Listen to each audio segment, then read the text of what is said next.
Ya, sekali lagi saya sampaikan selamat malam, salam sejahtera untuk semuanya. Mudah-mudahan kondisi di Anda dan di saya jaringannya bagus sehingga tidak ada kendala dalam penyampaian materi pada malam ini sebagai pengganti dari pertemuan kita yang seharusnya dilaksanakan pada hari Senin siang. Namun karena ada bentrok dengan S1, maka kita pindah ke hari ini. Saya share materi ya.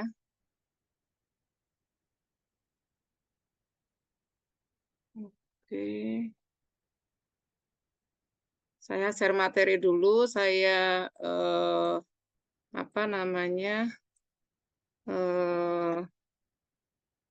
ini kok gini ya, gimana caranya ini saya untuk bisa.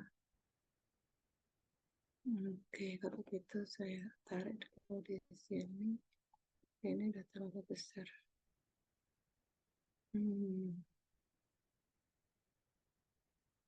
Stop share. Oke, oke.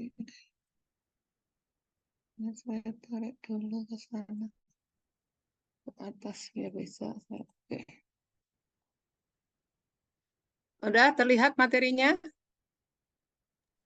Terlihat. Sudah, Bu. Oke, ya, suaranya kok nganu ya jauh ya. Suara saya jelas enggak?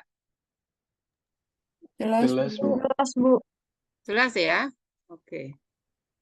Baik ya, kita akan memulai praktikum yang terkait dengan materi untuk metode penelitian yang eksperimen.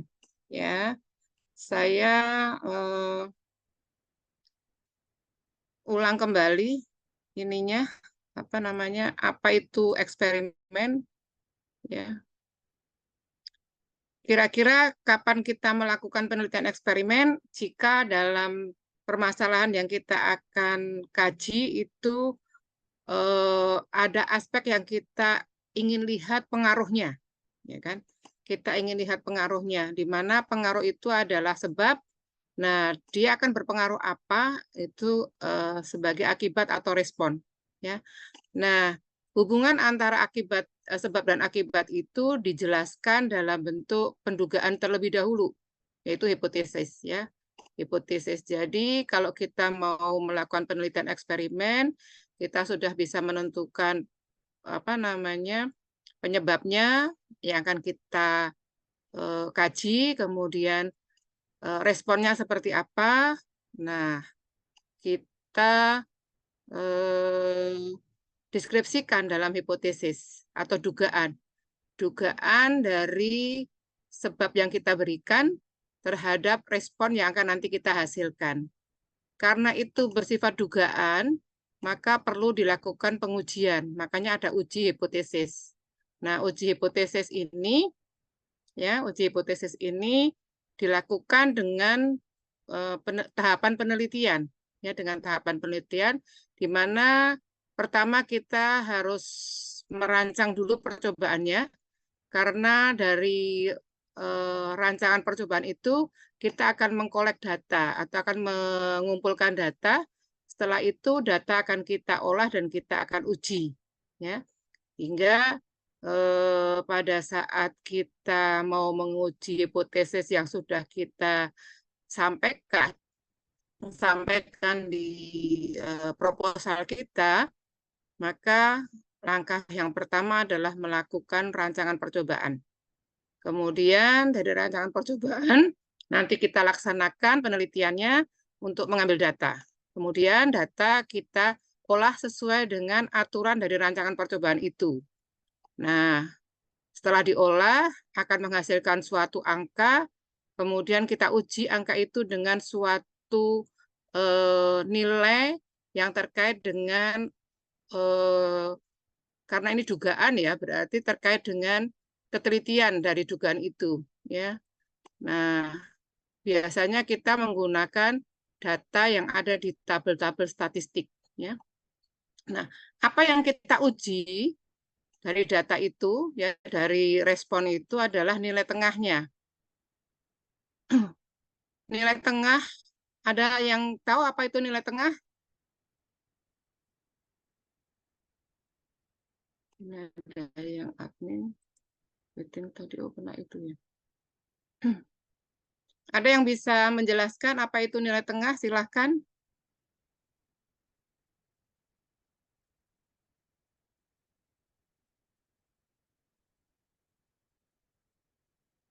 Halo,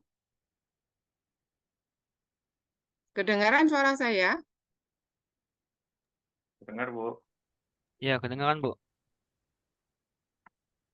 Ya, oke. Coba salah satu dari Anda sampaikan, ada tahu nggak nama nilai tengah dari suatu data, dari suatu kumpulan data? Izin menjawab, Bu.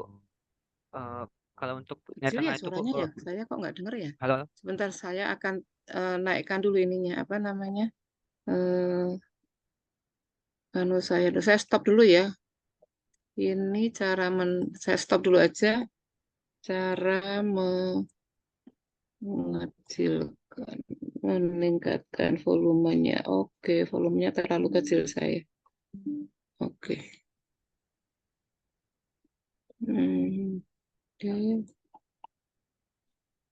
oke. Skip, skip dulu. Kemudian saya masuk ke sini. Oke, semuanya. Ini saya ginikan aja dulu. Oke, nggak bisa. Hmm.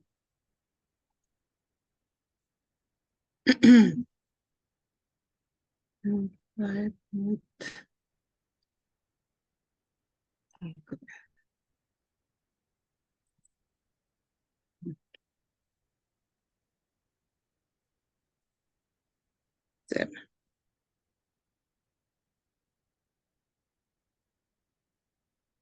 Kelihatan nggak materinya? Kelihatan, Bu. Terlihat, Bu. Kelihatan, Bu. Oke. Oke, saya jadi nggak kelihatan ya. What happened? Hmm.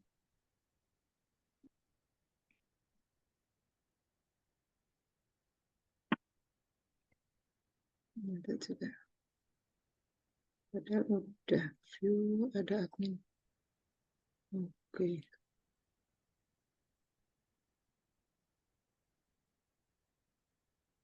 Oke.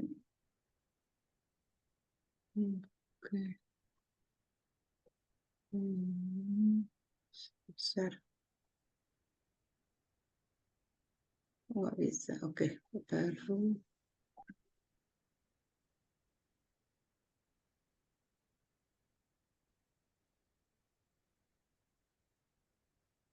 Nggak. Oke. Kelihatan? Kelihatan, Pak? Kelihatan, Bu. Kelihatan, Bu. Oke. Terlihat. Ya.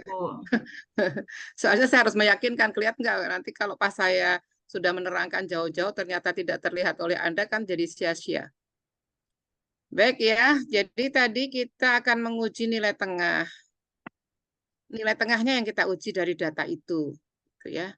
Karena data ini kan merupakan kumpulan data, tidak hanya satu data. Ya, dalam satu respon itu karena perlakuannya dilakukan pengulangan, maka akan menghasilkan kelompok data, ya, menghasilkan beberapa data yang pada perlakuan yang sama, ya, sehingga di situ akan ada kumpulan data. Nah, yang kita uji yang mana datanya, yaitu nilai tengahnya. Gitu. Nah, saya ingin tahu nih, ada yang tahu tidak apa itu nilai tengah suatu data?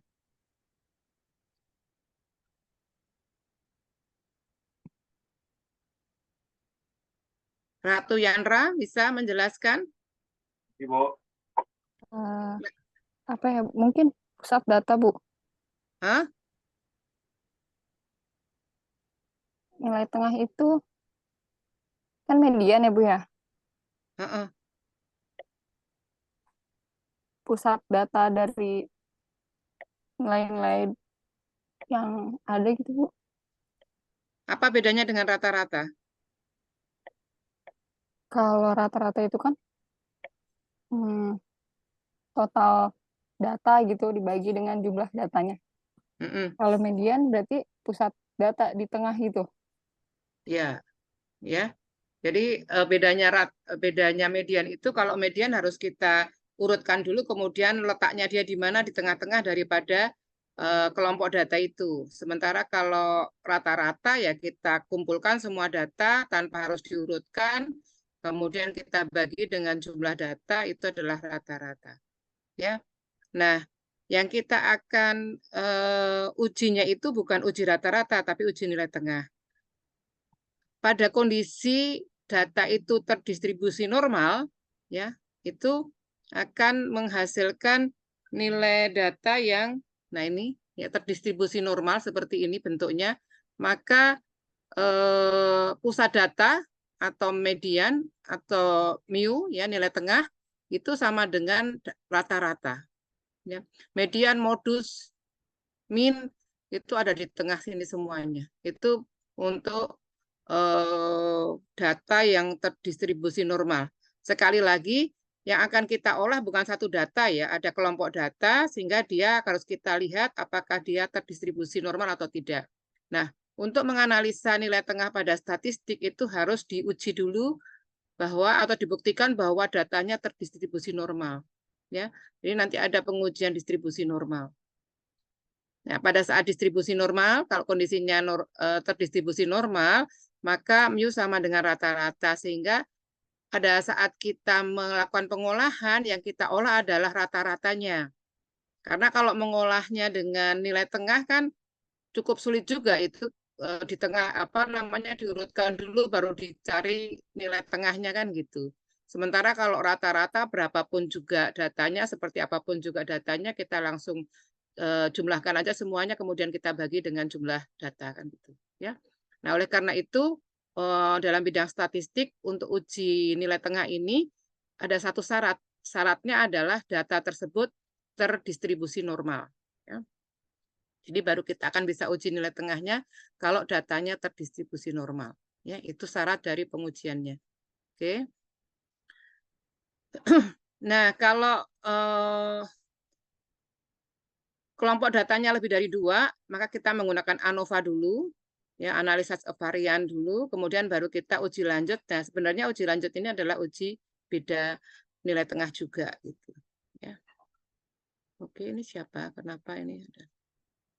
Nah, ini contohnya ya, contohnya pada saat kemarin juga sudah saya sampaikan, ini hanya untuk apa namanya untuk mengingatkan kembali saja bahwa misalkan saja kita ingin melakukan penelitian di aspek pengeringan, di mana kita ingin melihat bagaimana pengaruh suhu dan kecepatan udara terhadap mutu produk yang dihasilkan ya, atau mutu produk hasil pengeringan. Di mana mutu itu bisa kadar air, warna dan kerapuhan, misalkan saja ini sebagai outputnya atau responnya ya. Nah, dari situ kita menghipotesakan terlebih dahulu ada pengaruh suhu dan kecepatan udara karena ini yang kita jadikan sebagai sebab. Jadi sumber daripada keragamannya itu adalah perlakuan. Ya, dengan berbagai macam suhu maka data yang kita hasilkan akan beragam sesuai dengan tingkatan suhunya. Demikian juga dengan kecepatan. Ya. Nah, oleh karena itu pada sebelum kita melakukan penelitian, maka kita terlebih dahulu mencari hubungan antara sebab yang kita buat dengan akibat apa yang akan kita kaji begitu ya. Kalau sudah ada hubungannya bahwa itu berpengaruh, maka kita hipotesakan bahwa ada pengaruh suhu dan kecepatan udara pengering terhadap mutu produk.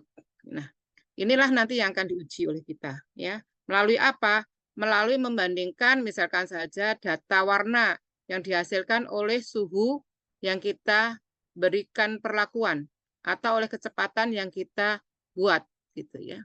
Misalkan suhu 40, 50, 60. Nah, itu kan menghasilkan warna yang berbeda. Nah, perbedaan ini apakah secara statistik memang beda ataukah hanya berbeda angkanya saja? Tapi secara statistik tidak berbeda misalkan. Ya, nah ini kita uji di sini. Ya.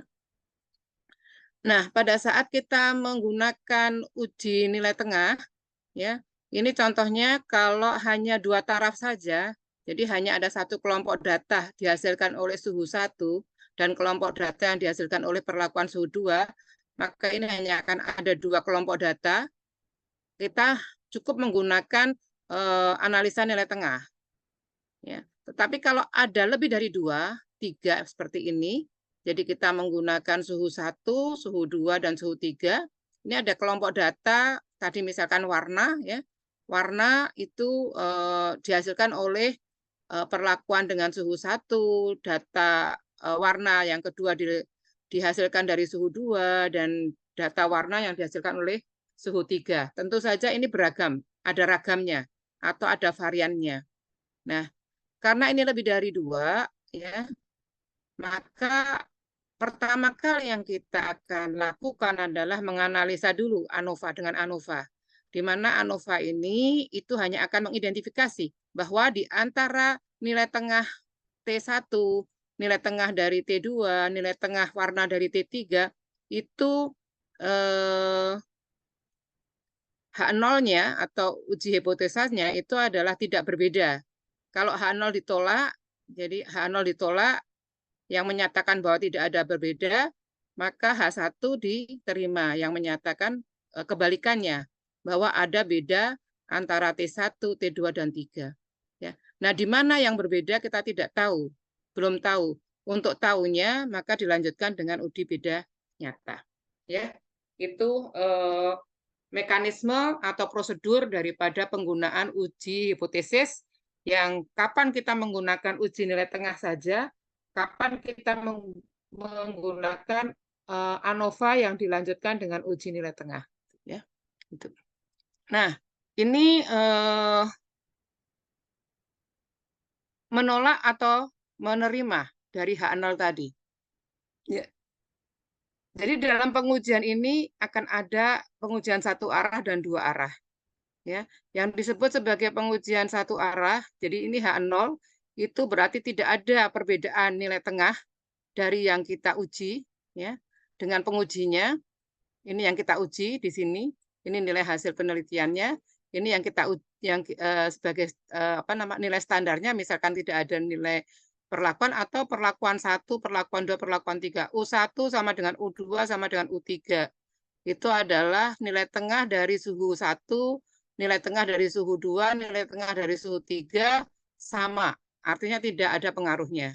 Kalau H0 nanti ditolak, ya, H0 nanti ditolak berarti diterima H1. Artinya U1 kemungkinan tidak sama dengan U2, U2 kemungkinan tidak sama dengan U3, atau U1 kemungkinan tidak sama dengan U3 gitu ya. Nah, yang menentukan 2 arah atau 1 arah itu adalah persamaan di hipotesa H1, ya, hipotesa H1. Kalau ini tidak sama, maka kalau pernyataannya ini tidak sama, maka analisanya adalah analisa 2 arah. Kenapa 2 arah? Karena kalau tidak sama itu bisa besar, bisa kecil. Ya, bisa besar, bisa kecil. Sehingga dia bisa lebih besar atau lebih kecil. Artinya kita harus melihat kemungkinan dia lebih besar atau dia lebih kecil. Gitu. Jadi itu adalah 2 arah. Apa konsekuensinya kalau kita menggunakan 2 arah? Itu nanti ketelitiannya yang tadi nilai alfa ini, itu harus dibagi 2. Rumusnya sama saja sebenarnya, cuma membedakannya adalah dalam penggunaan nilai ketelitian. Karena kalau 2 arah itu, nah, kalau 2 arah maka dia dibagi 2 ke sini. Separuh untuk melihat penolakan di daerah sini dan separuh untuk melihat penolakan di daerah sini. Jadi ketelitiannya dibagi 2. Sementara kalau 1 arah ya ini alfanya utuh gitu ya. Itu aja yang membedakan. Ya. Oke. Nah, kalau 1 arah itu dia bisa lebih besar, dia bisa lebih kecil. Kapan dia ditolak? Ya, kapan H0 itu ditolak? H0 itu berarti kalau H0 ditolak berarti ada beda. Ya. Kalau H0 diterima berarti semua nilai tengah dari yang kita deskripsikan di hipotesis ini itu adalah sama. Ya. Nah, H0 itu akan ditolak jika yang T hitung ini ini ada notasi T dan Z, ya. Itu nanti akan kita bandingkan dengan tabel. Jadi bagaimana menghitung nilai Z dan T slide setelahnya. Ya. Jadi yang akan kita gunakan adalah T atau Z hitung dibandingkan dengan tabel. Ya. Kalau dia lebih besar, hasil perhitungan itu lebih besar daripada tabel, maka H0 ditolak. Semuanya ini kalau lebih besar daripada tabel. Ya. Tapi kalau di sini adalah lebih kecil, ininya persamaan H0-nya, H1-nya adalah lebih kecil, maka kalau nilai Z atau T dari hasil perhitungan itu lebih kecil daripada tabel, maka itu H0 ditolak. Gitu. Ya. Nah, bagaimana kita menggunakan atau menghitung T dan Z? Ini untuk nilai tengah ya, nilai tengah yang tadi dua kelompok data saja. Nah, ini rumus untuk menghitung nilai Z.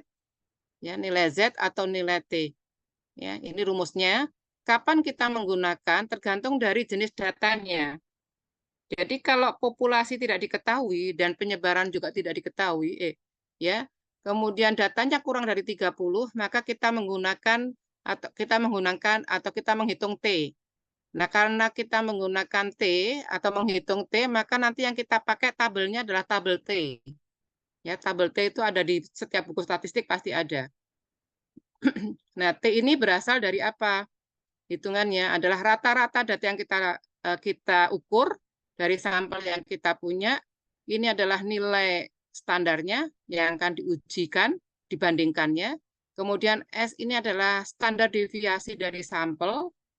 Akar N ini adalah jumlah sampel. Ya, jadi ini data kan kita memberikan perlakuan, misalkan warna. Kita ada 6 ulangan, ini di rata-rata. Ya, dari 6 ulangan itu kita hitung standar deviasinya. Ya, nih. Kemudian berarti N-nya adalah 6, maka kita akan mendapatkan nilai T. Nah, nanti nilai T ini kita bandingkan dengan nilai T dari tabel. Di mana tabel yang kita peroleh?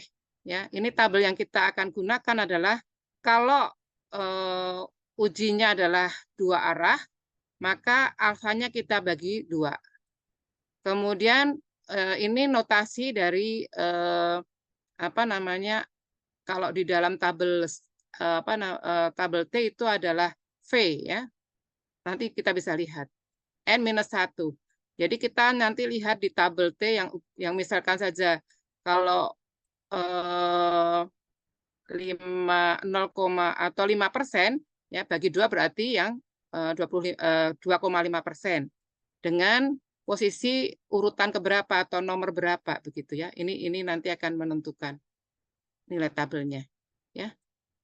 Demikian juga yang lainnya sama ya gitu.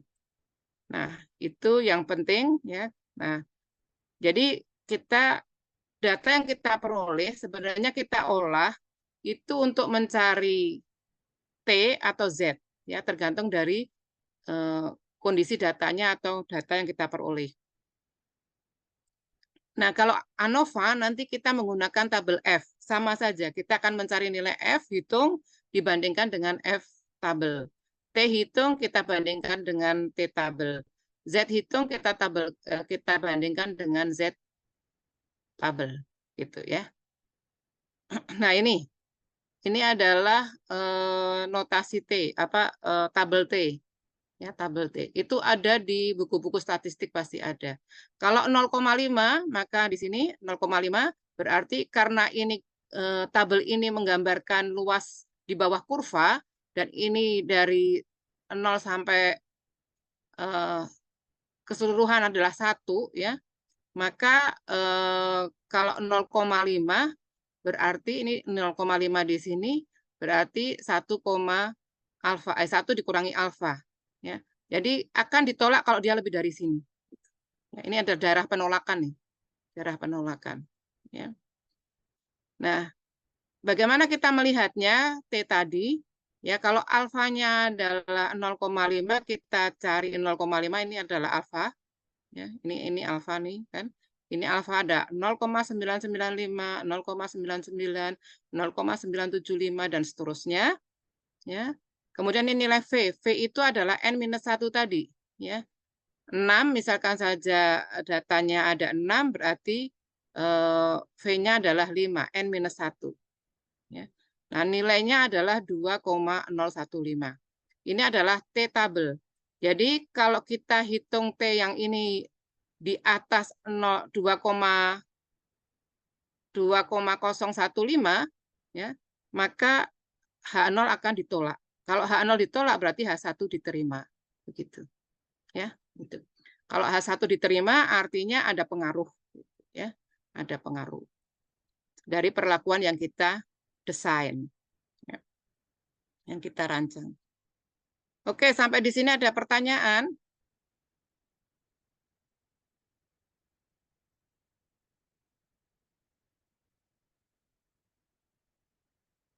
Ada yang tanya?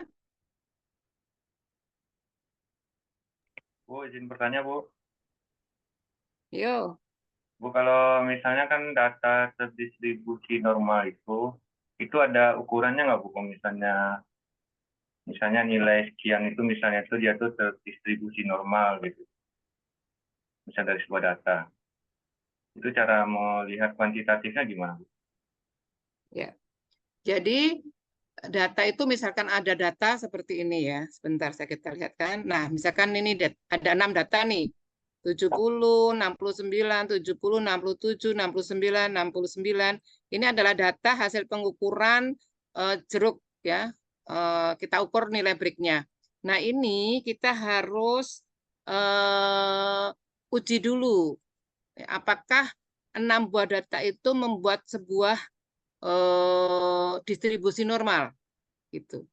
Bagaimana cara membuat distribusi normalnya? Ada uji distribusi normal gitu. Ya. Nah, seperti apa kuantitatifnya? Berapapun angkanya, kalau dia teruji distribusi normal nggak ada ininya, nggak ada kuantitatifnya.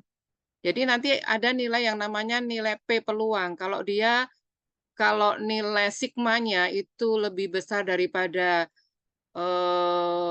alfa yang kita sudah buat tadi, alfa tadi, lebih besar dari 0,05, misalkan kita menggunakan alfa 0,05, maka dia tidak terdistribusi normal. Gitu. Nah, bagaimana caranya bisa membuat distribusi normal? Nanti akan diolah lagi. Gitu. Nah, cuma pada kesempatan ini saya tidak concern ke sana begitu, ya. Jadi nanti dicoba saja karena kalau menggunakan software tidak susah, ya, tidak susah untuk mengolah data itu, menguji data itu terdistribusi normal atau tidak.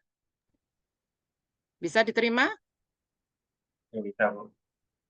Ya. Jadi sekali lagi, kenapa ada distribusi? Karena datanya lebih dari satu. Ya.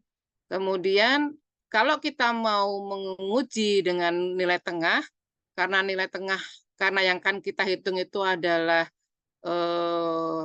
rata-rata, ya maka syaratnya adalah nilai data itu harus terdistribusi normal. Ya, bagaimana mengetahui distribusi normal? Ujilah gitu ya. Oke ya, sampai di situ ya. Masih ada pertanyaan? Oke, kalau tidak ada kita lanjut. Ini contoh saya untuk hipotesa. Ya, jadi misalkan saja kita menentukan bahwa jeruk yang datang ke kita itu manis. Ya, bagaimana menguji manisnya? Ya kita ukur. Nah, apa sebagai kriterianya? Misalnya kriterianya adalah harus lebih besar daripada 68 break. Sehingga hipotesanya kita buat seperti ini. H0 adalah mu sama dengan 68. Jadi kalau dia 68 itu belum masuk kriteria manis. Harus lebih besar ya, sehingga H1-nya adalah mempresentasikan dalam bentuk rumus statistiknya adalah H1 nilai tengahnya harus lebih besar daripada 68. Kalau dia masih 68, maka ditolak ya. Artinya tidak memenuhi persyaratan karena syaratnya adalah lebih besar dari 68. Nah, kemudian dari jeruk yang tadi banyak tadi kita ambil misalkan saja 6, kemudian kita ukur breaknya, ini hasilnya kita rata-ratakan 69 ya, kemudian kita cari standar deviasinya seperti ini. Ya, kita masukkan karena ini dua kelompok data saja, itu kelompok data dari sampel jeruk yang ada di keranjang, sementara ini kelompok data atau data yang distandarkan. Pembandingnya adalah ini untuk memutuskan bahwa dia diterima atau tidak. Ya, ini angka di sini. Ya. Nah, kita masukkan nilai rata-ratanya. Ini adalah pembandingnya. Jadi 69 ini rata-ratanya dikurangi 68 dibagi dengan standar deviasinya dibagi dengan akar 6-nya. 2,25. Nah, tadi kita lihat di tabel yang alfanya 0,05 dan N-1 itu adalah 5, N-nya adalah 6 dikurangi 1 berarti 5, tabelnya adalah 2,01. Nah, ini T hitung lebih besar daripada T tabel. Artinya H0 ditolak. Artinya apa? Bahwa tingkat kemanisan daripada jeruk yang datang, yang ada di keranjang itu lebih dari 68. Ya, lebih daripada 68. Nah, ini H0 ditolak berarti H1 diterima. Artinya bahwa kemanisannya sesuai dengan standar. Artinya diterima jeruk yang datang itu. Ya. Kalau kita coba ganti, misalkan datanya kita rubah ya menjadi seperti ini. Ini angkanya 68, 83. Ya. Hasilnya rata-ratanya adalah 68, 83. Dibagi dengan standar deviasinya 1,165. Kita masukkan ke sini, ternyata T-nya adalah 1,746. Ya. Sementara T tabelnya 2,015. Karena dia lebih kecil berarti H0 diterima. H0 diterima berarti kemanisannya hanya sampai 68. Sementara yang disyaratkan adalah harus lebih besar dari 68. Ya. Walaupun angka di sini 68, tetapi karena ada deviasi yang seperti ini, ya, maka range daripada data itu menyebabkan dia mempunyai nilai T yang lebih rendah daripada tabel. Ya. Sehingga H0 diterima. Kalau H0 diterima berarti H1 ditolak kan? Artinya apa? Bahwa jeruk tersebut kemanisannya tidak lebih dari 68 yang dipersyaratkan. Dengan ketelitiannya adalah 0,05 atau 95%. Nah, itu. Ya. Jadi itu uji hipotesisnya menghasilkan kesimpulan seperti itu sehingga kita bisa menyampaikan kepada suppliernya, udah saya tidak bisa menerima jeruk Anda karena setelah saya uji sampelnya kemudian saya bandingkan dengan standarnya ternyata tidak bisa diterima ya karena dia menunjukkan bahwa masih sama dengan 68. Sementara yang kita tetapkan harus lebih besar dari 68. Kenapa begitu ya? Karena ada data-data simpangan yang seperti ini nih. Ya kan? Ya, walaupun dia ada di sini di 68 kelihatannya angkanya lebih besar dari 68, ternyata dengan variasi data yang seperti ini ketepatannya dia menjadi 68 itu diragukan dari statistik ini. Oke, jelas? Ibu mau Ada pertanyaan? bertanya, Bu. Boleh. Untuk yang alfanya itu, Bu, nilai ketelitiannya itu kita menentukan sendiri atau bagaimana ya, Bu?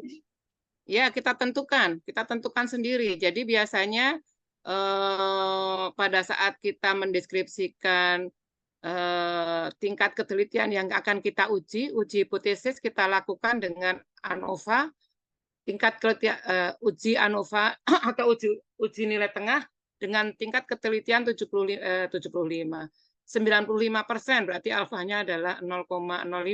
Kalau mau 99% berarti alfanya adalah 0,01. Nah, pernyataan terkait dengan alfa, kalau 0,05 itu hanya beda nyata. Tapi kalau 0,01 atau 99% bahwa data yang kita peroleh itu dibandingkan dengan nilai tengahnya standar, misalkan seperti ini, 99% itu percaya. Tingkat kepercayaannya atau tingkat ketelitiannya bisa mencapai 99%. Kalau alfanya kita gunakan 0,01 gitu. Ya. Jadi kita tentukan, di awal kita sudah tentukan. Gitu. Nah, kadang kita sudah menentukan, kita pengen nih, apa yang kita teliti, apa yang kita kaji itu betul-betul memang ketelitiannya tinggi. Kita ambil yang 99%. Ya. Ternyata di 99% itu tidak terlihat. Semuanya sama gitu. Nah, Anda bisa, kan karena tingkat ketelitiannya tinggi kan mungkin bisa-bisa saja sama semua, tidak terlihat perbedaannya gitu ya. Maka Anda turunkan menjadi 95%. Ya, baru terlihat gitu. Ya. Oke. Sampai di sini ada lagi pertanyaan?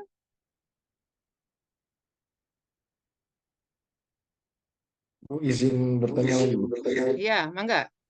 Itu kalau misalkan di lapang itu kita uji di lapang terus kita secara empiris gitu Bu ya. Ngerasa oh ini sebenarnya ada perbedaan. Tapi pas dihitung itu nggak beda nyata.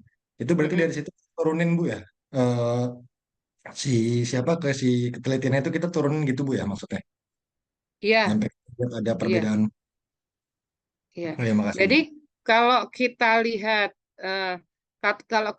lihat di angka, misalkan di angka apa namanya, nanti ada contohnya. Jadi kalau dari sisi angka, contohnya mana ya biar sekaligus saya menyampaikan. Nah, ini dari sisi angka rata-ratanya, rata-ratanya enggak ini. Oke, dari sisi angka rata-rata, oke ya. Nih, ini ya saya udah kelihatan. Ini kalau dari sisi rata-rata ini bukan metode irigasi. Belum itu kan ya. Ini misalkan data ya. Data ini perlakuan A, perlakuan B, perlakuan C, perlakuan D, perlakuan E gitu ya. Ini perlakuan ya. Ini responnya ya, responnya. Nah, ini rata-rata nilai responnya. Ya, rata-rata bukan nilai tengah ya. Kalau dia terdistribusi, kalau dia kita anggap sebagai terdistribusi normal, berarti nilai tengah sama dengan rata-rata. Ini 5,2 secara nilai rataan, kalau kita lihat bahwa A dengan B berbeda. Ini rata-ratanya 5,2, ini rata-ratanya 7,8, ini rata-ratanya 4, ini rata-ratanya 2,6, ini rata-ratanya 6,8. Artinya apa? Kalau kita hanya melihat data rataannya saja, maka kita menyimpulkan bahwa itu berbeda. Kenapa berbeda? Karena rataan angkanya berbeda. Nah, hasil 5,2 itu kan angka rata-rata, berarti ada standar deviasi, ada simpangan, plus minus kan?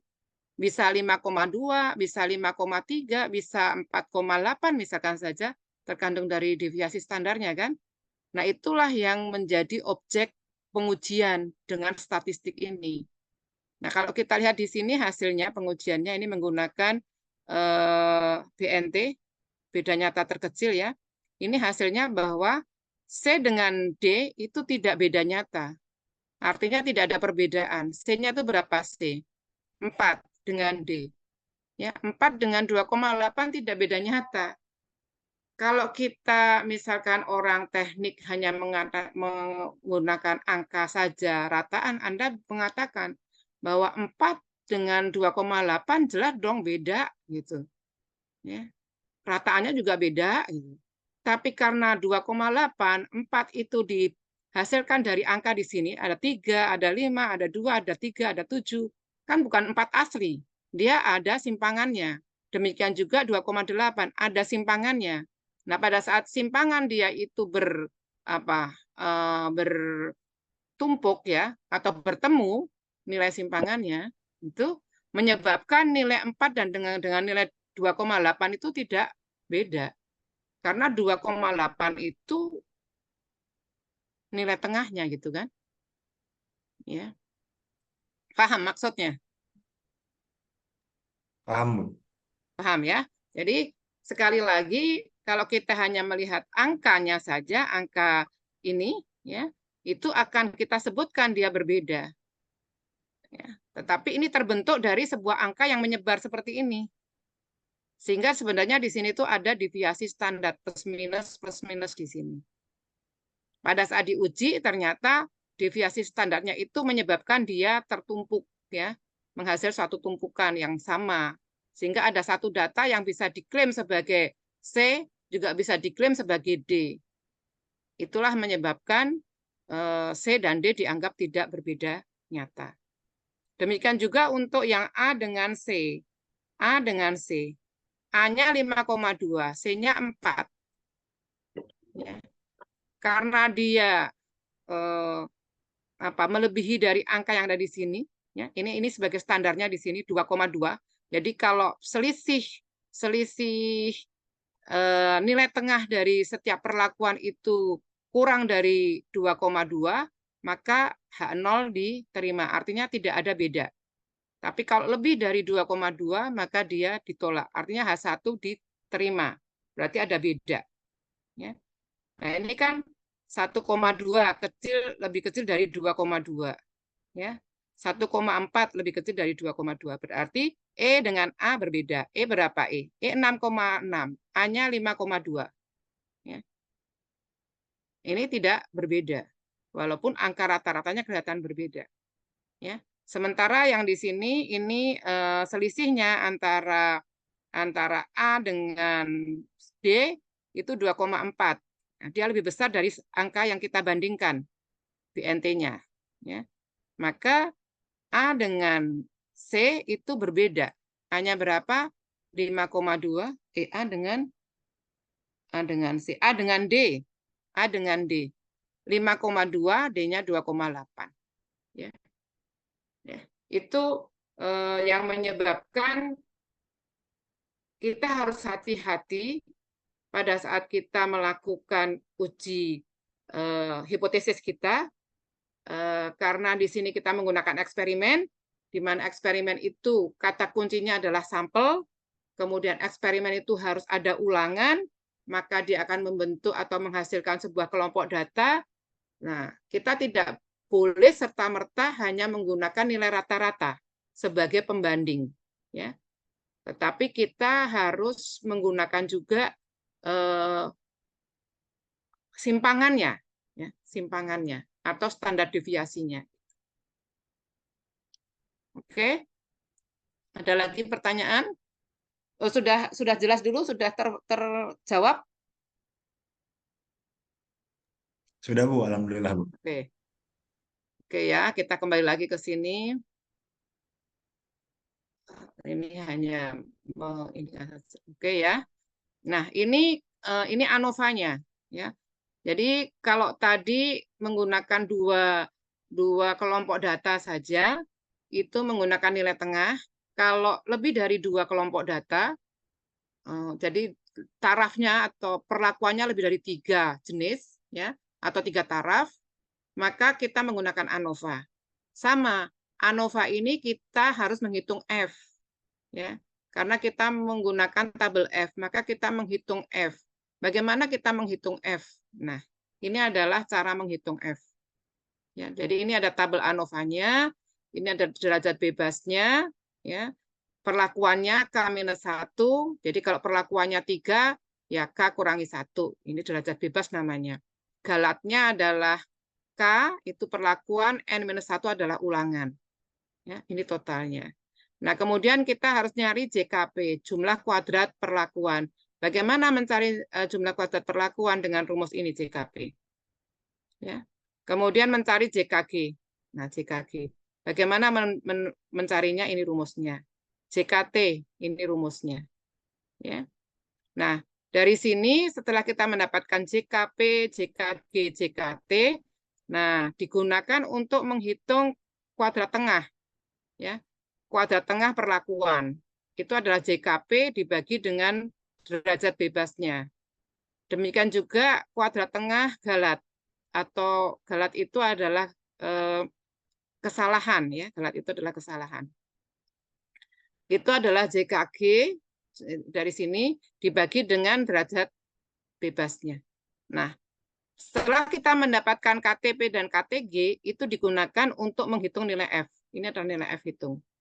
Nah, F hitung di sini nanti kita bandingkan dengan F tabel. Sama caranya dengan T tadi, cuma beda tabelnya saja. Nah, kalau T tadi hanya menggunakan satu faktor derajat bebas, kalau F tabel, karena ini ada dua sumber galatnya, ini sumber galat, sumber keragamannya, ya, maka apa namanya faktornya ini ada kita cari DB perlakuan tadi, ya, derajat bebas perlakuan di sini, dan kita cari DB galatnya, ya. Jadi nanti kita melihat alfanya, kemudian melihat kolom dan baris, ya. Ini adalah baris dan itu adalah kolom, ya. Gitu. Nanti kita bisa lihat seperti apa. Nah, hipotesanya ini adalah H0 adalah mu1 tidak sama dengan mu2, sama dengan mu2, sama dengan mu3, dan seterusnya. Nah, mu1, mu2, mu3 atau nilai tengah dari perlakuan 1, nilai tengah dari perlakuan 2, perlakuan 3, kalau sama berarti tidak ada pengaruh perlakuan. Kalau ini ditolak berarti H1 diterima. Artinya ada salah satu dari mu ini yang berbeda, gitu ya. Mungkin semuanya berbeda, mungkin hanya salah satu yang berbeda, gitu. Ya. Itu. Oke. Nah, ini adalah F tadi, F tabel ya. Contoh F tabel ini. Dia ini sudah, jadi kita cari yang F-nya 0,05. Ya. Nanti kalau 0,25 ada lagi F tabelnya lagi. Nah, ini adalah DF-nya yang tadi perlakuan, ya. Ini adalah galatnya. Ya, di sini adalah galatnya. Jadi nanti kalau misalkan apa namanya perlakuannya 3, berarti K-1-nya 2 hasilnya. Kemudian galatnya 24, misalkan cari yang di 24 sini, 24, 2. Nah, nanti akan dapat gitu ya. Hampir sama caranya mencari dengan T tadi. Cuma di sini ada dua faktor yang yaitu kolom dan baris. Ya. Gitu.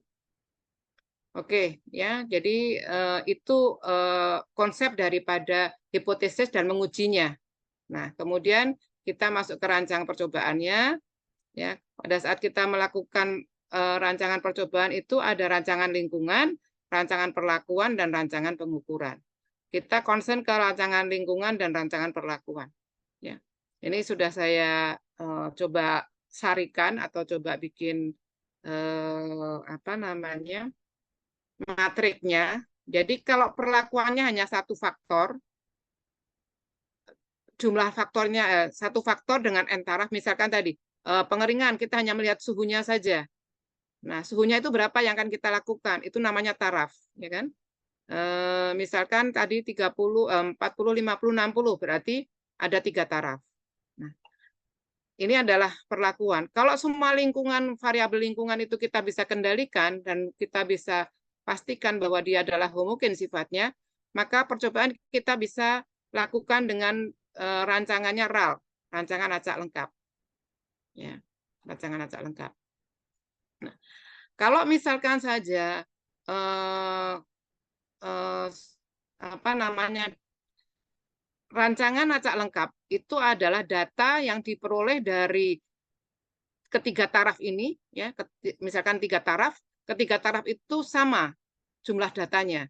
Jadi taraf 1 menghasilkan 5 data, taraf 2 menghasilkan suhu 1, suhu ya tadi, suhu 40 menghasilkan 5 data, suhu 60 menghasilkan 5 data, suhu 70 menghasilkan 5 data, maka data di setiap kelompok perlakuan itu terkumpul sama jumlahnya, itu kita menggunakan acak lengkap. Lengkap, ya. Tapi kalau misalkan saja data yang kita peroleh di suhu 60 hanya dapat 3, sementara data yang diperoleh di suhu 70 dapat 4 bisa. Data di suhu 50 bisa dapat 5. Nah, masing-masing tidak sama jumlah datanya di setiap taraf ini. Nah, ini maka kita menggunakan rancangan acak tidak lengkap. Ya, akan sedikit berbeda cara mencarinya nanti. ANOVA-nya hanya berbeda. Ya. Jadi kapan kita lengkap? Kalau semua jumlah data di semua taraf dari setiap faktornya itu sama. Dan lingkungannya semuanya bisa homogen. Nah, kalau ada satu lingkungan yang variabel lingkungan yang tidak homogen, maka kita menggunakan rancangan acak kelompok.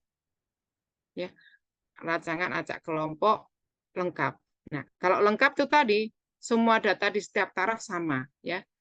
Bukan semua data, jumlah data di setiap taraf sama jumlahnya. N-nya sama, ya. N untuk taraf 1 sama dengan N untuk taraf 2, sama dengan N untuk taraf 3, dan seterusnya. Kalau variabel lingkungannya tidak bisa kita kendalikan sampai dengan 2 variabel, ya, artinya ada 2 penyumbang keragaman dari data yang kita peroleh. Ya. Maka mau tidak mau kita harus merancang dengan bujur sangkar Latin. Gitu. Ya. Nah, ini untuk yang 1 faktor. Untuk yang 2 faktor itu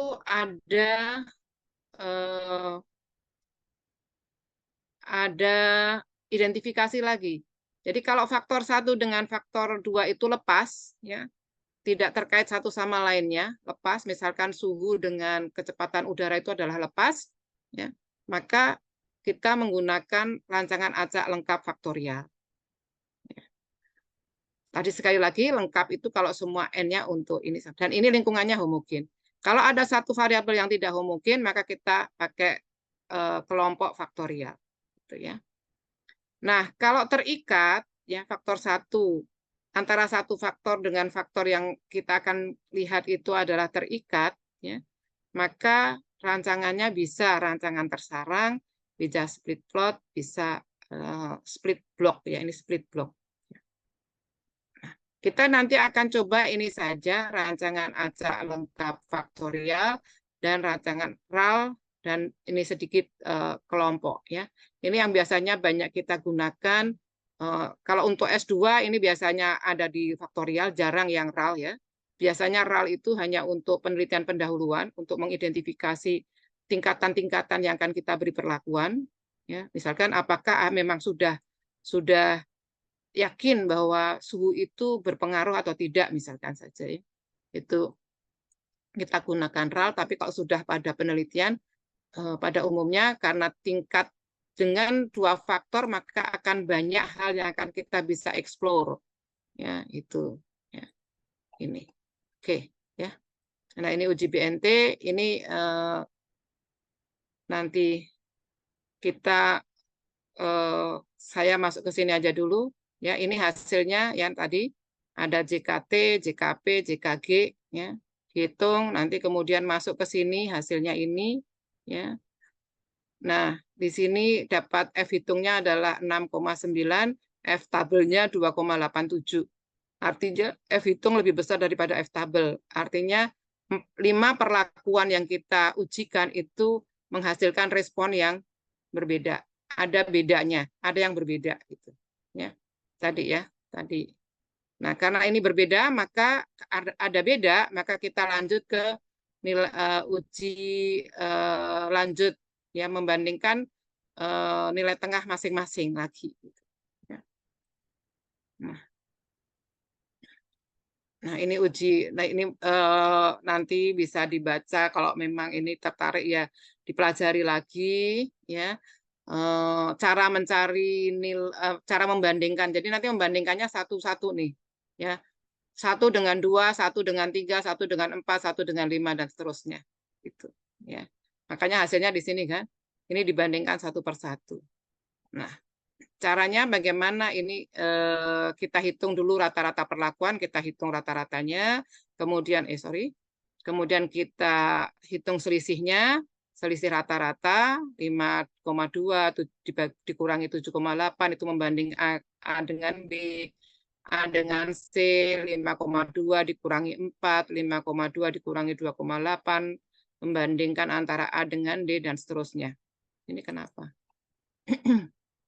Ya. Nah, ini hasilnya. Nah, ini untuk mencari BNT-nya ini menggunakan nilai T juga ya, nilai T. Nilai T. Oke. Ini untuk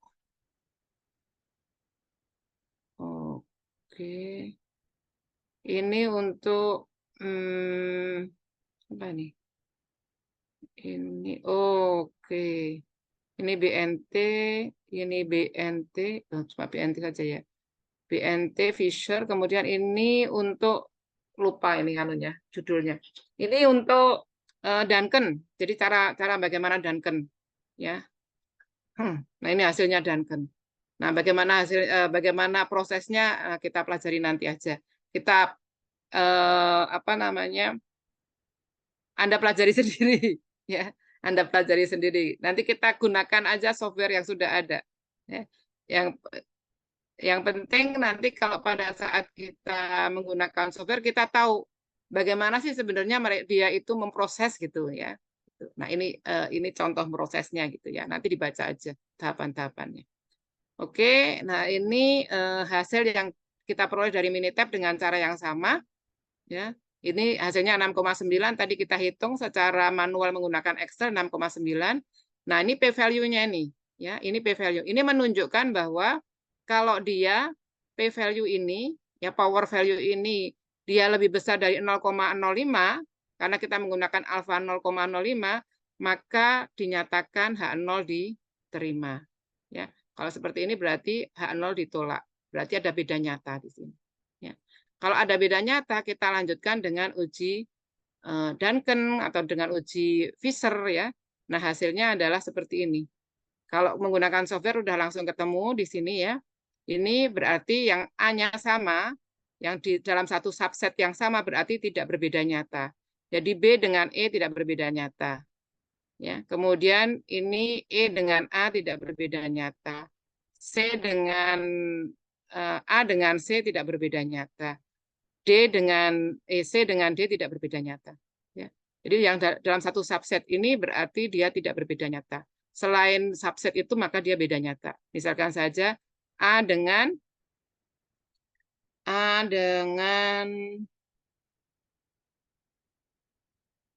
di sini berarti yang ini sorry. Ini B dengan E tidak berbeda nyata. Berarti B dengan A itu berbeda. Ya. B dengan A berbeda, B dengan C berbeda, B dengan D berbeda. Ya. Ini E dengan A tidak berbeda, tapi B dengan E dengan C berbeda, E dengan D berbeda. Ya, itu. Artinya apa? Berpengaruh, ya, berpengaruh terhadap itu. Oke, ini untuk kalau ini SPSS ya. Tadi Minitab ini menggunakan Minitab, ini menggunakan SPSS. Ya. Nah, ini karena dalam subset yang sama, jadi dalam subset yang sama, dalam kelompok yang sama, D dengan C tidak berbeda, C dengan A tidak berbeda, A dengan E tidak berbeda, E dengan B tidak berbeda, selainnya berbeda. Ya, misalkan A dengan B berbeda karena tidak satu subset. Ya, gitu. Oke, itu sebagai pengantar untuk kita praktikum. Ada pertanyaan sebelum kita masuk ke praktikumnya?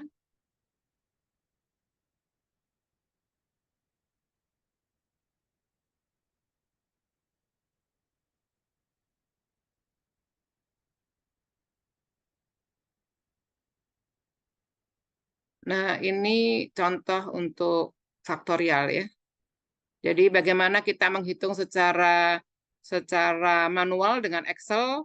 Ini langkah-langkahnya adalah seperti ini. Kita totalkan setiap jadi ini ada dua taraf, dua faktorial. Satu adalah tekanan, satu adalah nozzle. Untuk nozzle ada 3 taraf, untuk tekanan ada 4 taraf. Ya. Jadi 4 perlakuan untuk untuk tekanan, dan nozzle ada 3 perlakuan. Ya. Dengan terhadap apa? Droplet yang dihasilkan dari semprotan, ya, penyemprotan. Nah, ini cara menghitungnya, ditotalkan dulu untuk setiap tekanan dan nozzle, ya, nozzle 1 tekanan 1, nozzle 2 tekanan 1, nozzle 3 tekanan 1, dan total dari seluruh tekanan, ya, dari seluruh tekanan dan ketiga nozzle. Nah, kemudian nanti yang merah-merah kita taruh di sini, ya. Ini yang kuning-kuning kita taruh di sini, kemudian kita totalkan masing-masing di sini kita totalkan. Nah, ini nanti kita kita gunakan untuk menghitung ini. Ya, rumusnya ini JKT, JKB, JKK. Ya, ini rumus yang untuk mencari. Kemudian setelah itu dimasukkan ke tabel. Nah, seperti ini. Tekanan itu tadi ada 4, berarti derajat bebasnya adalah 4 kurangi 1. Ya. Kemudian nozzle itu ada 3 kurangi 1. Interaksinya ada 2 kalikan 3, jadi 6. Galatnya itu 24, itu adalah 24 itu adalah 4 kalikan tadi galat apa? 4 kalikan di rumusnya ini ada nggak? Nggak ada ya.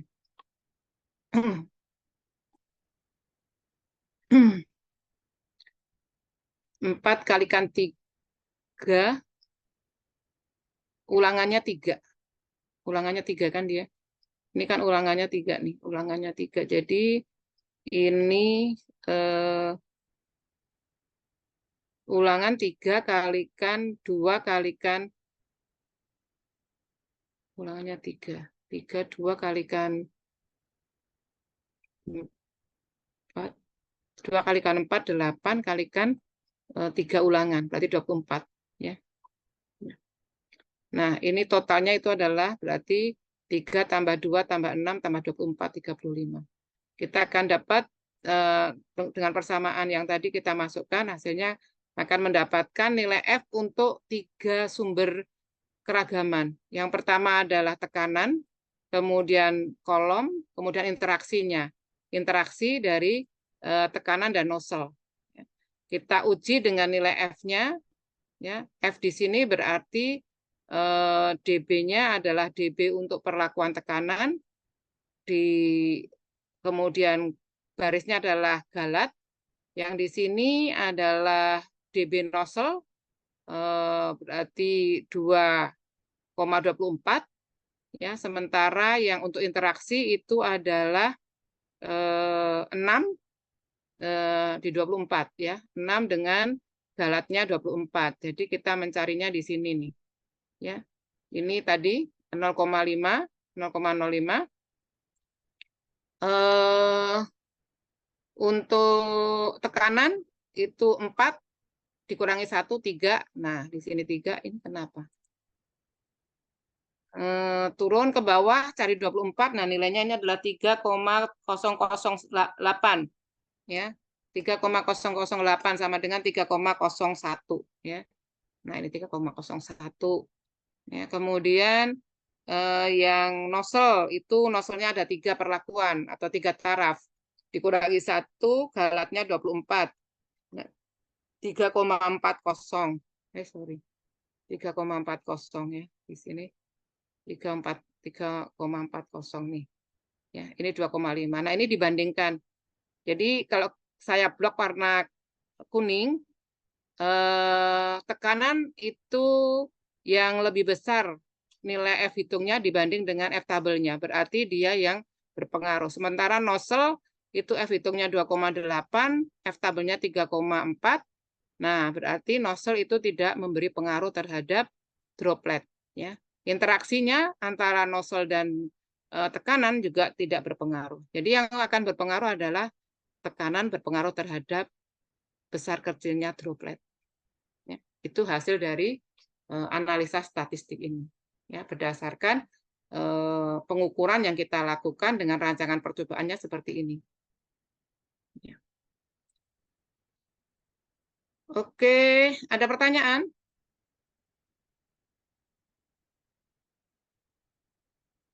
Baik ya, kalau gitu kita kok habis?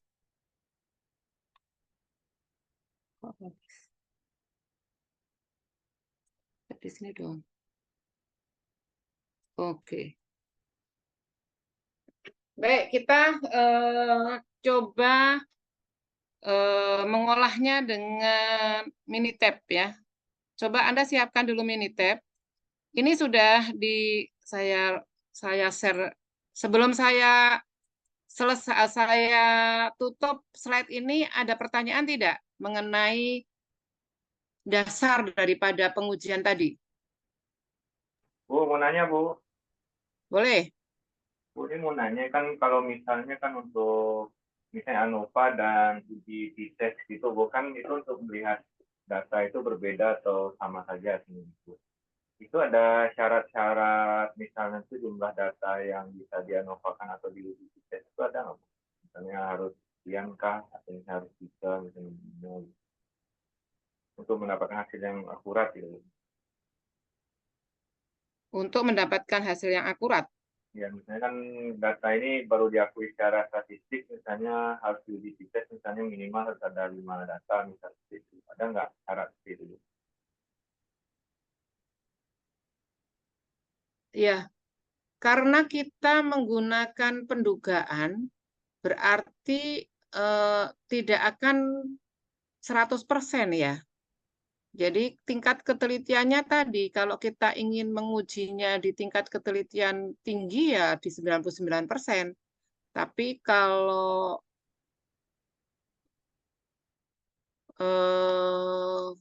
agak rendah lagi ya di 95%. Artinya apa? Pernyataan kita, nanti kan kalau kita penelitian menggunakan sampel, sebenarnya sampel itu akan kita simpulkan menjadi perilaku dari populasi.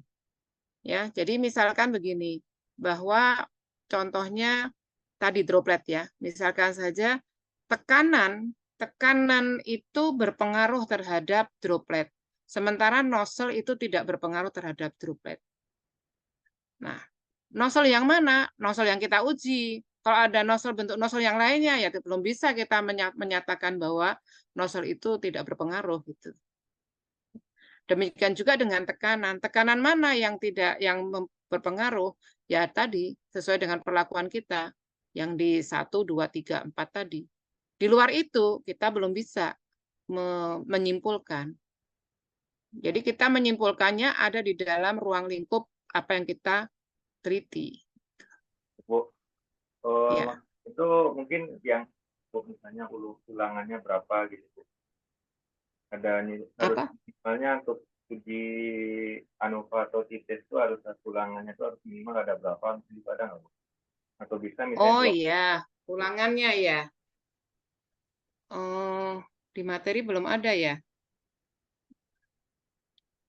Ada, di materi belum ada ya? Ada, apa namanya? Ada apa misalnya ada pedoman berapa ulangan yang harus kita lakukan.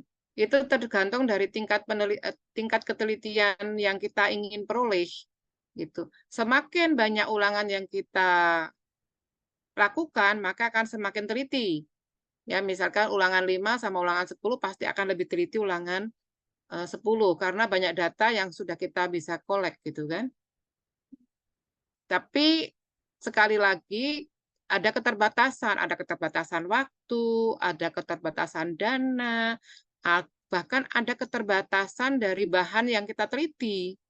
Kalau terlalu banyak ulangan mungkin dari sisi dana kita tidak terbatasi.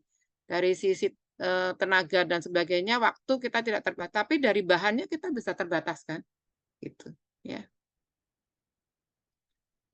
Ada ada rambu-rambunya yang kita bisa gunakan. Saya nggak tahu ya kemarin tuh ada nggak ya di slide ini ya. Ini ada nggak ya saya? Ini uji hipotesis. Oke, coba ini saya coba cari yang di S1. Sebentar. Tingkat ketelitian. Ya.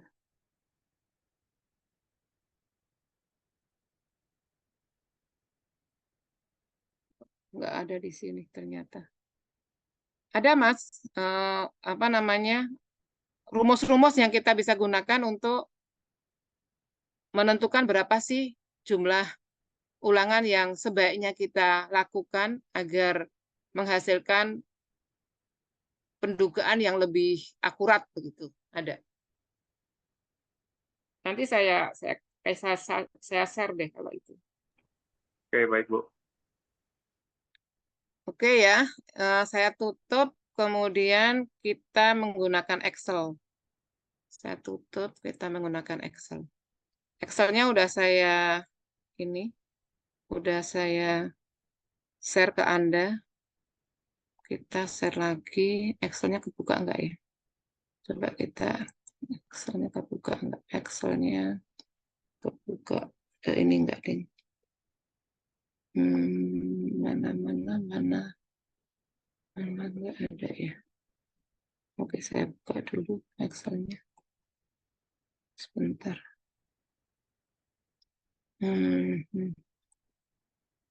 Saya buka dulu Excel.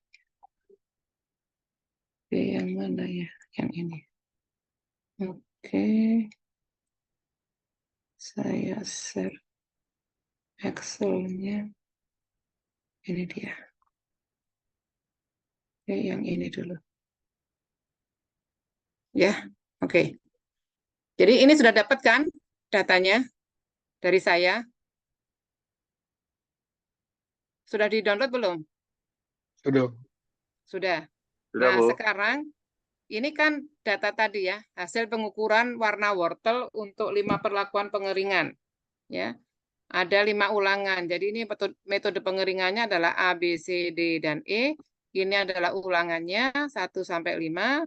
Ya, ini adalah data warna wortelnya. Ya. Nah, pada saat kita mau menggunakan Minitab atau menggunakan Excel, format data ini kita harus rubah menjadi seperti ini. Coba dirubah datanya menjadi seperti ini. Jadi ini perlakuan, ini coba dirubah. Silahkan dirubah dulu.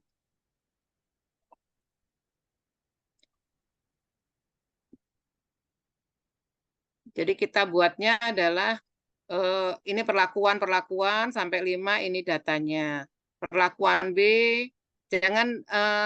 jangan dikosongkan ya. Jadi setiap data harus berpasangan, tidak boleh kosong. Ya. Ini saya jauhkan dulu saja. Ya. Jadi ini yang kita pakai, ya, kita gunakan dulu RAL dulu. Semuanya harus ada isinya, tidak boleh kosong.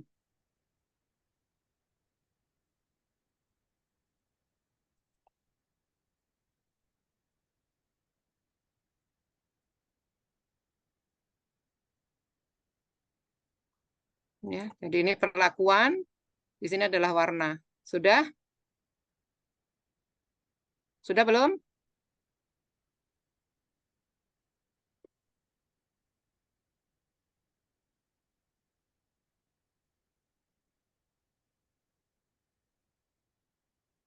Sudah dirubah? Sudah, Bu. Sudah. Oke. Kemudian nanti buka Minitab-nya. Ya.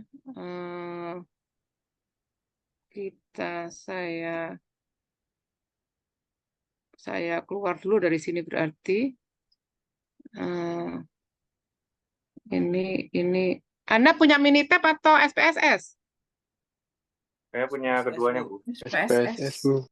Yang paling SPSS, banyak Bu. apa? SPSS. SPSS, Bu. Ya, berarti kita buka SPSS ya. Buka SPSS-nya.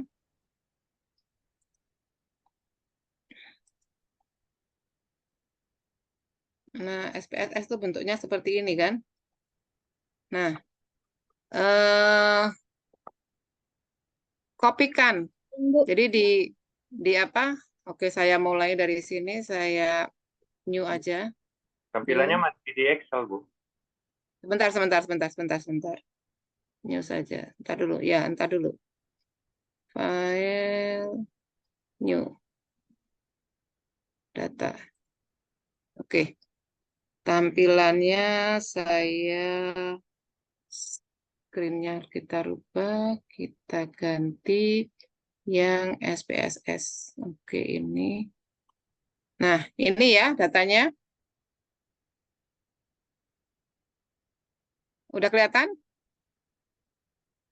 Udah Bu, kelihatan Bu. Udah, Bu. Enggak, Bu. Udah. Ya. Nah, yang tadi apa namanya? Data yang ada di Excel Anda copy ya. Anda copy datanya, jangan judulnya. Ya, Anda copy datanya, copy kemudian masukkan ke SPSS. Ya. Nah, tadi mana ya yang saya kelihatan nggak ya saya? SPSS-nya kelihatan, Bu, tapi belum ada datanya, Bu. Oke, ya. Jadi di sini kita pastekan. Nah, seperti ini. Ya. Udah.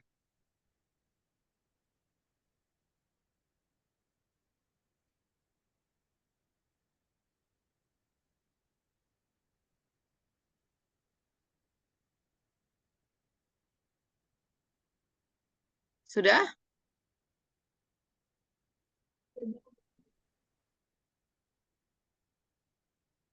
Dipastikan bahwa dia di baris 1 ya.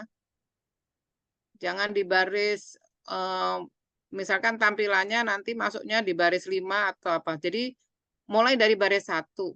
Ya, baris 1 tadi A berarti metode A, B metode B, ini responnya, itu mutu dari warna dari wortel yang dihasilkan oleh masing-masing metode nih. Ini ulangan-ulangannya. Ya. Ini sudah, Bu. Sudah. Kalau mau merubah ini, merubah nama variabelnya, Anda gunakan variabel view. Ini kan ada data view. Ya, bisa menggunakan variabel view. Nah, ini diganti. Ya. Diganti misalkan tadi adalah metode. Metode pengeringan misalkan. Ya, itu. Nah, di sini adalah variabel, variabelnya tidak boleh pakai spasi. Ya, harus ini kalau metode ada dua nama, maka dipakai star di sini, ya pakai underscore, kemudian pengeringan. Itu. Nah, ya kan seperti ini. Ya, ini kalau kita. Nah, itu. Nah, di sini ada tadi warna. Ya, warna. Ya. Kalau mau dikasih tambah wortel, berarti ada underscore wortel. Nah, oke. Nah, ini adalah penamaan variabel yang tadi ada di data view. Nah, kita kembali lagi ke data view. Diklik lagi data view-nya. Sudah belum? Sudah, Bu. Sudah. Yang lainnya bagaimana? Mengikuti bisa nggak? Udah, Bu. Bisa. Bisa, Sudah. Bu. Oke. Ya. Nah, ini kan jadi berubah nih ya. Kalau Anda mau pengen lihat, kita besarin ininya. Nah, seperti ini. Oke. Kemudian kita, kalau semuanya sudah masuk datanya, kita masuk ke analyze. Ini analyze, pilih analyze ya. Nah, kita ambil general linear model. Nah, kalau Anda hanya 2 data, Anda pakai compare means. Ya. Tadi yang kalau cuma dua taraf, Anda cukup dengan menggunakan compare means. Ya. Kalau lebih dari 3 taraf, ya ini pakai general linear model. Yang kita gunakan adalah kita pilih univariate. Ya, variate.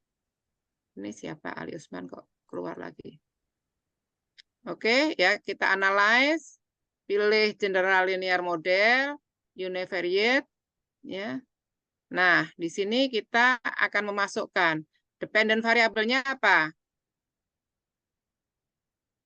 Yang jadi dependent variabelnya apa? Warna, Bu. Warna. Klik warna, masukkan ke sini. Ya, klik warna, kemudian apa namanya, panah ini kita tekan. Nah, dia akan masuk. Ya. Kemudian fix faktornya, ya, itu adalah metode pengeringan. Kita klik dulu biar dia aktif, kemudian baru dimasukkan ke fix faktornya. Nah, udah sampai di sini? Udah, Bu. Udah, Bu. Oke, yang lainnya sudah? Udah, Bu. Udah, Bu. Ya. Baru kemudian ini kan post analisis ya. Jadi kita menggunakan post analisis kalau ternyata ada beda nyata. Ini post hoc ya. Post analisis kita tekan ini. Nah, di sini ada apa? Metode pengeringan yang kita akan tes ya. Hasil dari metode pengeringan kan? Ya, faktornya. Kita masukkan, dia sudah aktif, kita masukkan. Nah, ini. Nah, kemudian Anda tinggal pilih. Di sini ada pilihan, ada Duncan, ya. Kalau misalkan mau Turkey, ada Turkey, kemudian ada LSD, ya. Kita misalkan pakai Duncan. Ini di sini Fisher dia tidak punya. Kalau di Minitab Duncan dia tidak ada, tapi Fisher ada. Ya, ini dia tidak punya Fisher. Ya. Oke, baru kemudian kita tekan continue. Ya. Kemudian kita tekan OK. Nah, ini hasilnya. Ini hasilnya analisa variannya. Ini ANOVA-nya. Nah, di sini kita lihat metode pengeringannya. Alfanya ini 6,89. Tadi kita hitung juga 6,89 kan? F hitungnya. Ya. Nah, dibandingkan dengan F tabel, dia mempunyai signifikansinya adalah 0,01. Itu Windows yang Ibu tunjuk nggak ada, Bu, ya? Ibu lagi nunjuk apa, Bu? Hah? Oh, ini nampilin yang SPSS-nya, Bu, tapi nggak nampilin output-nya, Bu. Kayaknya nih share screen-nya, Bu. Share anunya apa? Stop screen-nya apa? Share screen-nya. Nggak keluar ya? Nggak keluar? Iya, Bu, nggak keluar, Bu. Outputnya nggak muncul. SPSS-nya doang, Bu. Outputnya nggak keluar. Ya. SPS-nya. Ntar dulu ya. Kalau gitu saya coba lihat share screen lagi yang menghasilkan output. Oke. Nah, Udah? udah, Bu. Keluar? Udah, Bu. Sudah? Sudah, Bu. Udah, Bu, sudah. Sudah. Udah, Oke. Bu. Nah, Anda menghasilkan seperti ini enggak? Ada, Bu. Iya, Bu. Ada, Bu. Sama, Bu. Sama kan? Ya, ini Sama. ini 6,89 tadi kita hitung pakai manual juga 6,89 kan? Ini, Bu. F itunya ya, F tabelnya, F hitungnya. Nah, F tabelnya dia tidak sebutkan tapi dia langsung bandingkan. Ini adalah signifikansi. Kalau kita menggunakan alfanya 0,05, maka selama signifikansi atau nilai signya itu adalah lebih kecil dari 0,05 berarti ada beda nyata. Ya, ada beda nyata. Artinya metode pengeringan itu berpengaruh terhadap warna wortel. Ya. Kalau di sini lebih besar dari 0,05, ya, maka itu tidak berbeda nyata. Artinya metode pengeringan tidak berpengaruh terhadap wortel. Karena ada berpengaruh, kita tadi juga sudah membuat Duncan, disinilah hasilnya Duncan. Nah, ini adalah metode pengeringannya, DCAEB, ya. Kemudian sudah, Anda dapatkan itu? Ada, Bu. Ada, Ada Bu. kan? Nah, ini cara membacanya itu adalah D dengan C itu sama. Ya. Kemudian C dengan A sama. Ya. Kemudian A karena dalam satu subset ini ya, ini subsetnya kan di sini nih satu subset dia. A dengan E satu subset, ya.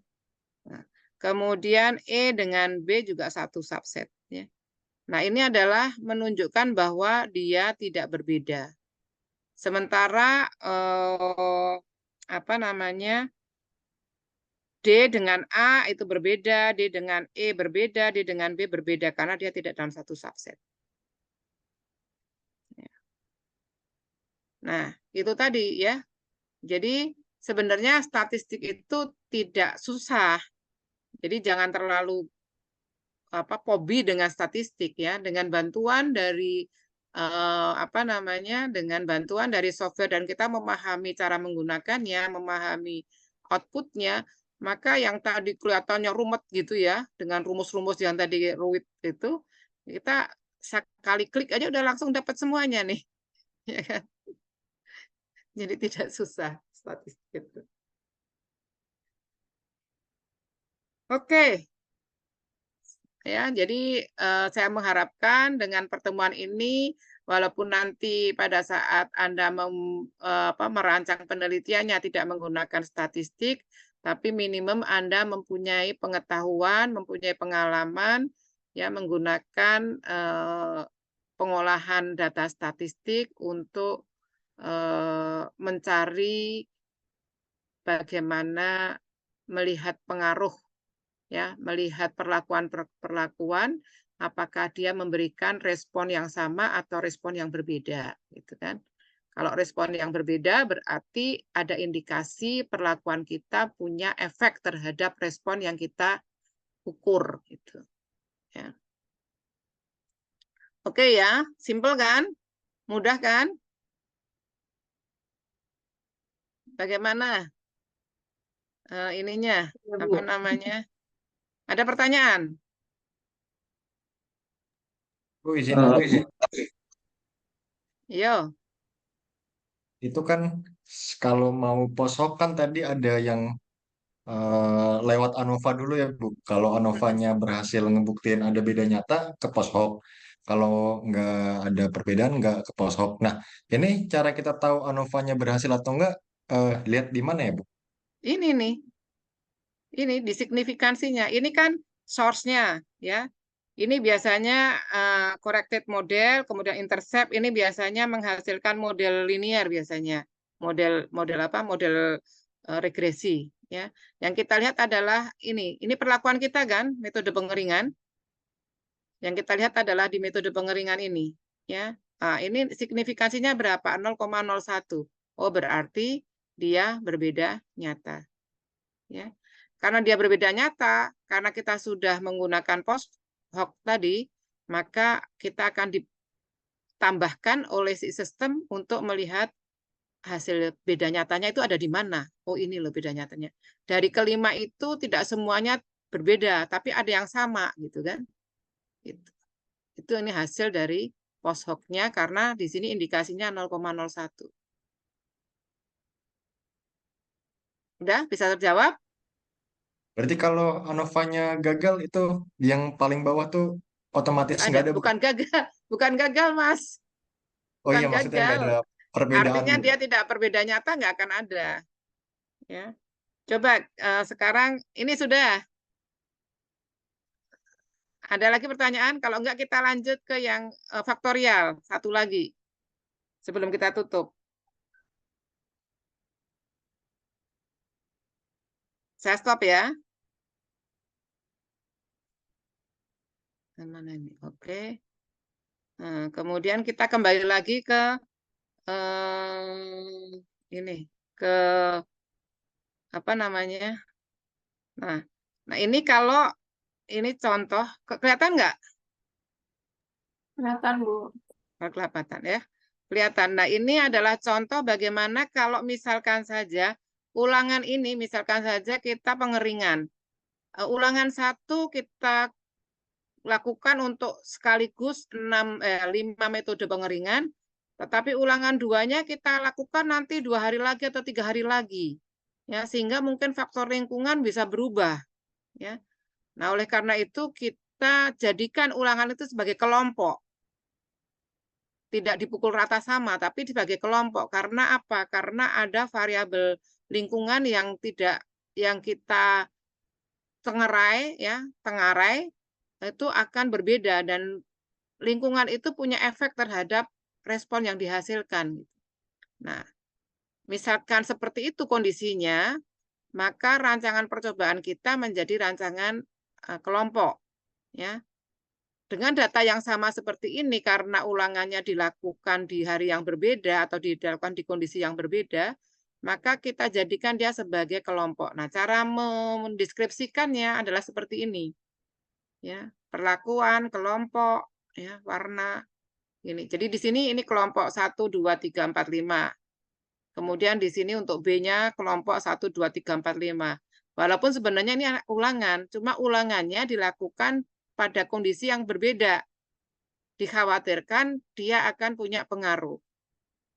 Ya. Nah, coba Anda nanti Anda masukkan saja ya. Anda masukkan ke apa namanya? Ke atau mau dicoba? Udah malam ya. Nggak usah dicoba ya. Tapi yang penting itu pada saat kita menggunakan software, kita tahu format membuat datanya, memasukkan datanya. Kalau salah, nanti akan salah.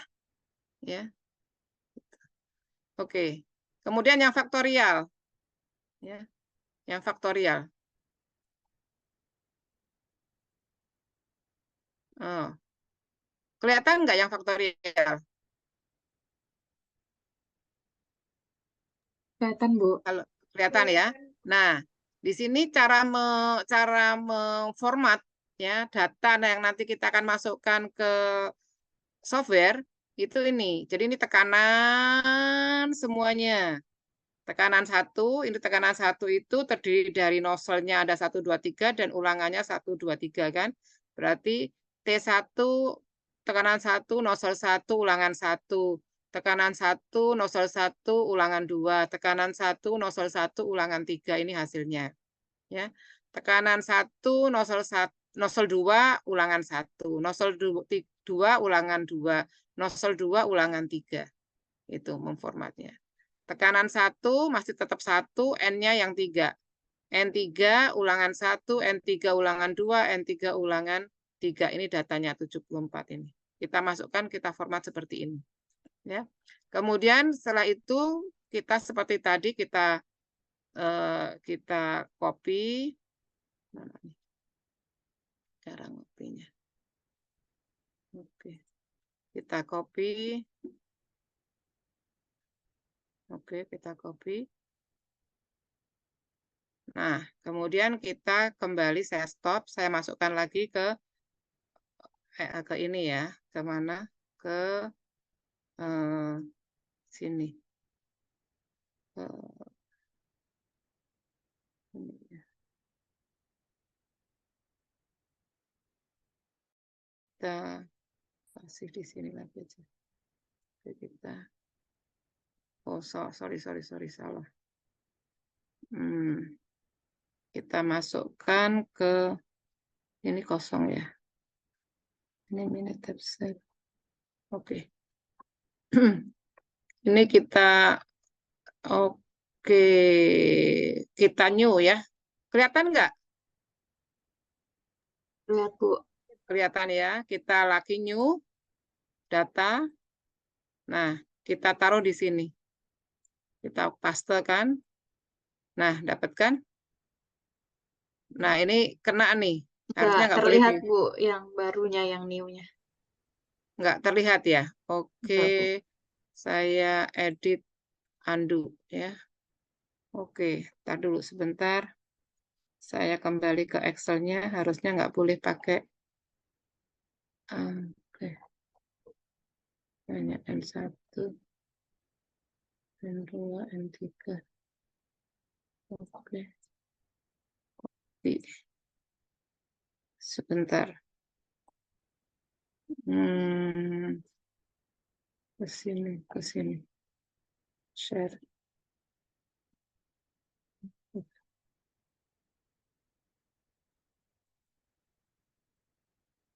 Udah. Saya kelihatan nggak? Sudah, Bu. Sudah ya. Nah, ini hasilnya tadi. Ya, nanti kita variasinya variabelnya kita ganti. Variabelnya di sini kita ganti. Kalau saya berubah begini kelihatan nggak? Terlihat, Bu, terlihat. Lihat ya, ini adalah tadi tekanan, kemudian ini adalah nozzle,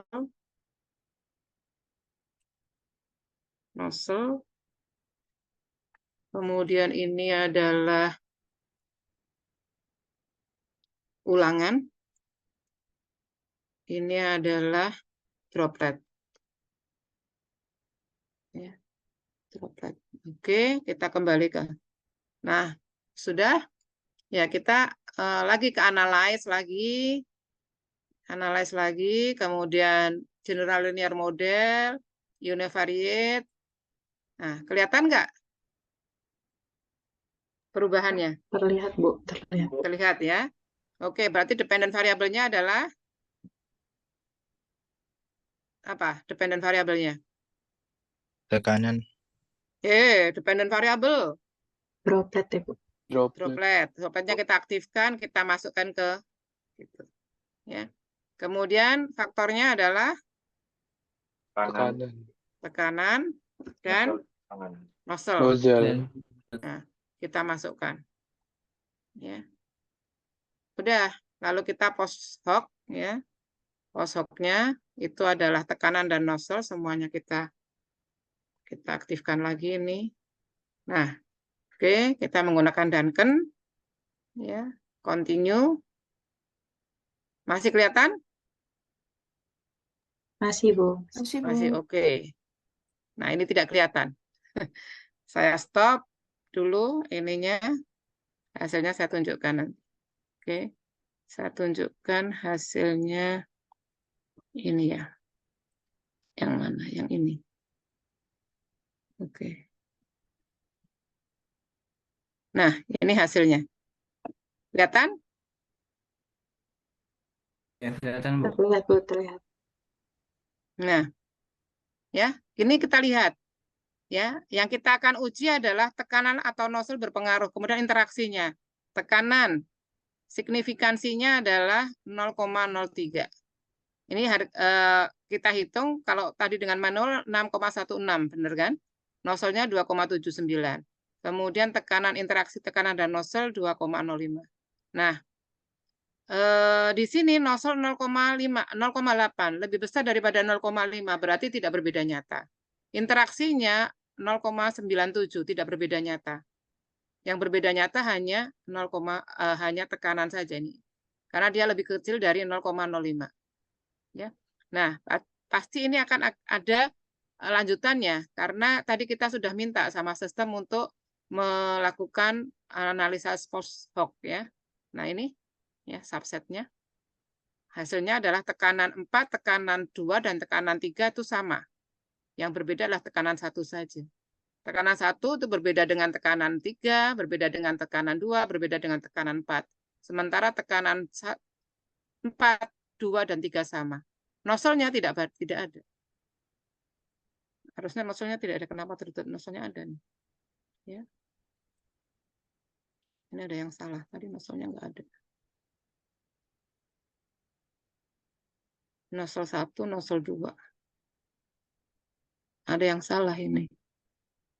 Saya masukkan datanya. Ya. Jadi pada intinya demikian. Ya. Kita masukkan datanya. Kalau datanya benar, memasukkannya, maka hasilnya pun akan benar gitu.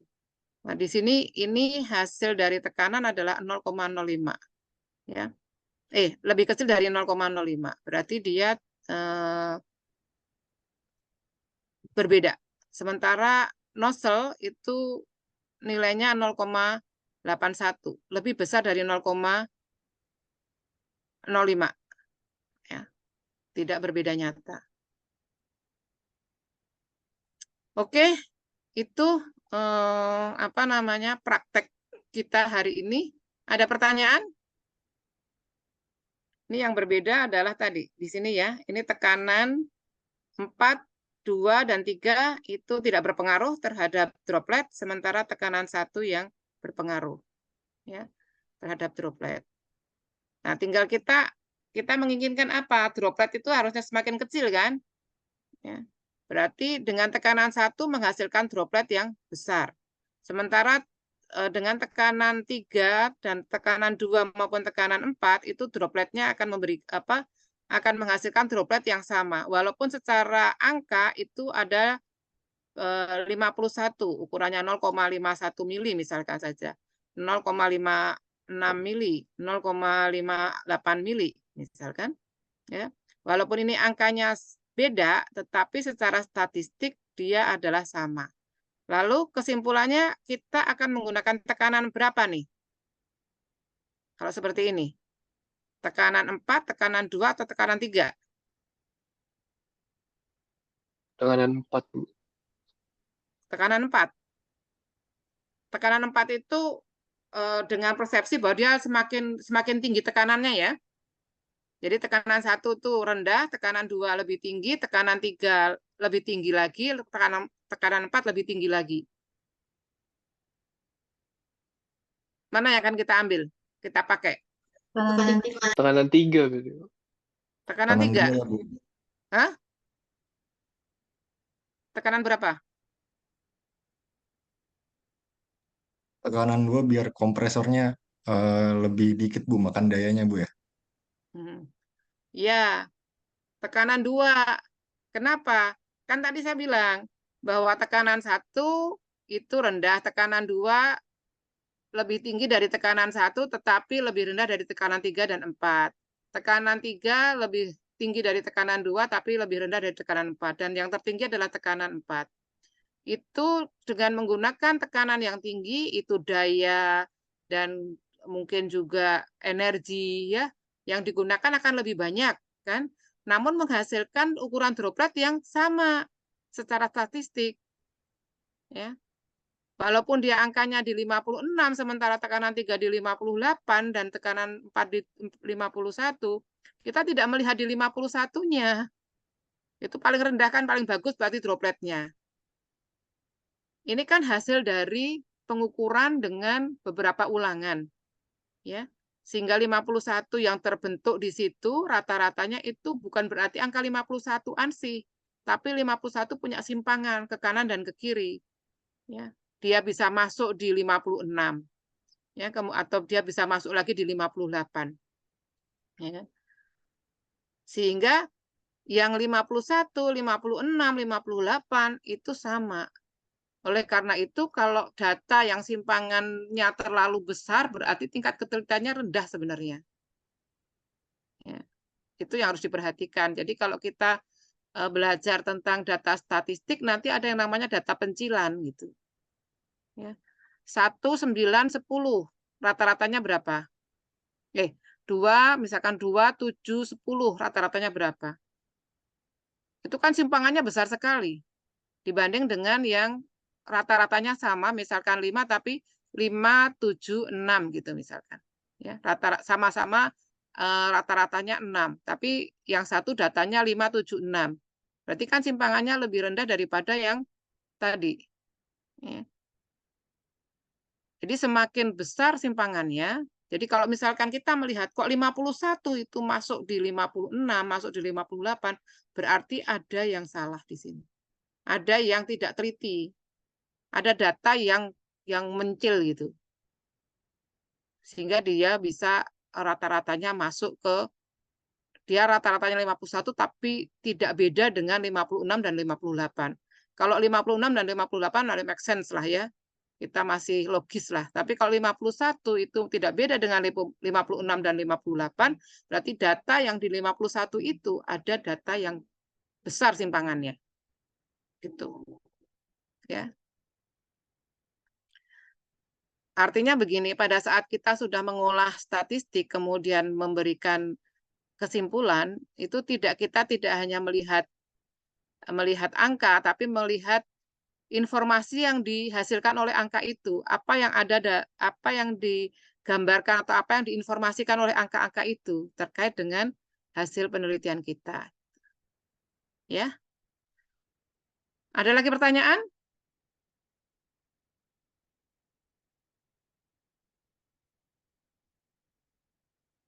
Ada tidak?